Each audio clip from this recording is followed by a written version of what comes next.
किसकी सुने किसकी नहीं सुने। देखिए, समस्या ये आती है कि हम बहुत जल्दी मान लेते हैं। आप मानिए नहीं, आप सवाल करिए, आप पूछिए। हमारी समस्या यही है कि हमने बहुत सारी चीजें बिना समझे मान रखी हैं और अब उस समस्या के समाधान के लिए हम और ज्यादा कुछ मान लें तो ऐसे समस्या सुलझेगी कि और बिगड़ेगी। और हम कहते हैं तत्काल कि इसको मानूं कि इसको मानूं कि इसको मानूं। किसी को मत मानिए, बल्कि अगर मैं कुछ कहता हूं और कोई जल्दी मान लेता है तो मैं थोड़ा असहज हो जाता हूं। असहज हो जाते हैं और हाँ, क्योंकि शायद उसने डर के मान लिया, डर के मारे या श्रद्धा के मारे, या श्रद्धा के मारे मान लिया। विश्वास का इस क्षेत्र में बहुत बड़ा स्थान नहीं है। बड़ा स्थान, बहुत ऊंचा स्थान विवेक का है। जानना है, जानना। जो चेतना है ना, वो बोध स्वरूपा होती है। आप जाएंगे अगर शास्त्रों के पास तो वहाँ कहीं नहीं कहा जाएगा कि चेतना का मूल लक्षण विश्वास है।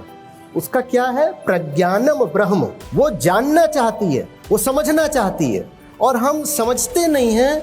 हम में संस्कार ये डाल दिए जाते हैं कि मान लो। विशेषकर जब सामने कोई बैठा हो जो परिवार में, समाज में या धर्म के क्षेत्र में एक ऊंची अथॉरिटी हो, तब तो जरूरी मान लो, एकदम मान लो, ऐसे सर झुका दो।